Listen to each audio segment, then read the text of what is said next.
லைஃப்ல வந்து இப்போ 47 இயர்ஸ் ஆயிடுச்சு அப்படின்னா ஏதோ ஒரு இடத்துல நமக்கு கம்பேனியன் இல்லை, நம்ம வந்து மனசு விட்டு பேசுறதுக்கு ஒரு ஆள் இல்லை, தனியா ரூம்ல இருக்கிறோம், ஏதோ ஒரு இடத்துல மனசு ரொம்ப வலிக்குது, அதை ஷேர் பண்ணுறதுக்கு கூட ஆள் இல்லை அப்படின்னும் போது எப்படி இருந்தது? வாரம் ஃபீல் பண்ணுவேன், வாரம் அழுவேன், வாரம் அதுவும் அழுதா என்ன பண்ண முடியும், தனியா உட்காந்து அழ வேண்டியதான். என்ன நாய்க்குட்டிங்க இப்போ தெளிவாயிடுச்சுங்க. ஐ ஹேவ் 2 நாய்க்குட்டிஸ், very sweet things.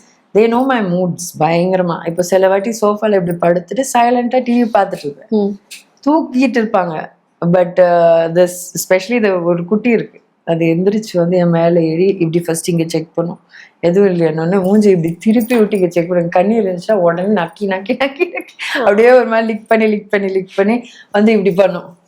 So I'm okay with even my கேட்கறதுக்கு ஜோக்காக இருக்கும், ஆனால் சத்தியமா மை ஹாப்பி மூமெண்ட்ஸாக இருக்கட்டும், மை சேட் மூமெண்ட்ஸாக இருக்கட்டும், ஈவன் ப்ளூஸ் தடவை புலம்புறதா இருக்கட்டும், பப்பிஸ்ட்டு தான்.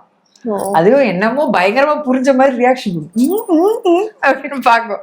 அதனால நல்லா இருக்கு. அது பொம்மையா இருந்தா ஒன்றும் பண்ணிருக்க முடியாது, இது ஒன்றும் புரிஞ்சிருக்காது, ஆனா எக்ஸ்பிரஷன் மட்டும் பயங்கரமா ரிட்டர்ன் கொடுக்கும். ஓகே.